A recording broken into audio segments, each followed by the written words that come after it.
The solemn ceremony at the forecourt of the State House attracted dignitaries such as the President, the Vice President, the clergy, Chairman of the NDC, Samuel Ofosu-Ampofo, and other stalwarts of the party. After mourners filed past the remains of the mother of former President Rawlings, Madam Victoria Agbotui, who died on September 4, 2020, head of the Agbotui family, Colonel Retired Joshua Agbotui, extolled her virtues during the reading of her biography.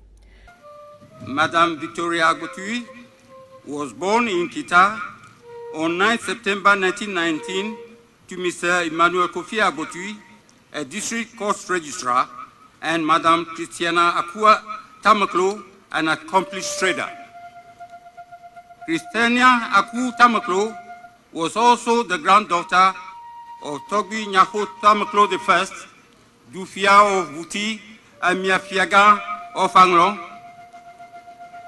Victoria Agbotui was the second of the 6 children to her parents and one of the 20 to her father. She hailed from the Bate clan and was a descendant of the royal household of Mponku and Kluga. Auntie Vic, as she was fondly called by friends and family, was baptized early in her life into the Presbyterian tradition by the then Bremen missionaries in Kita, even before she dreamt of going to school. Tributes poured in from family and other well-wishers. The tribute from Flight Lieutenant John Rawlings was read on his behalf by a granddaughter of the deceased, Dr. Zaneto Ajiman Rawlings. My mother's uncompromising and exacting standards laid the foundation for me to give of my best at the exacting requirements of being a fighter pilot. Standards used to be extremely high in the Air Force and the armed forces in general. I hope and pray that those standards are being maintained. Standards that recognize merit and ability, not influence and ethnicity. On the occasions that she would come and visit me on Saturdays in Achimota School, she would often be met with my absence, as I would spend the days in the Achimota forest enjoying the tranquility of nature.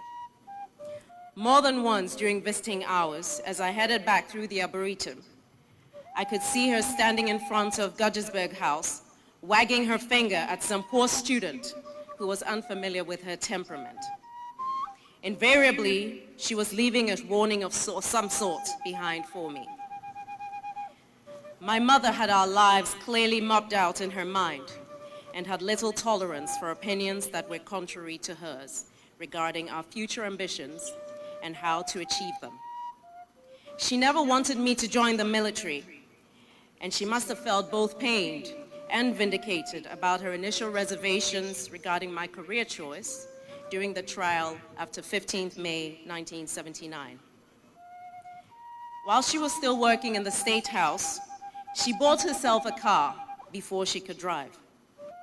Of course, I offered to teach her how to drive, but after 3 lessons, Auntie Vic claimed I was bellowing orders and decided to take over teaching herself how to drive.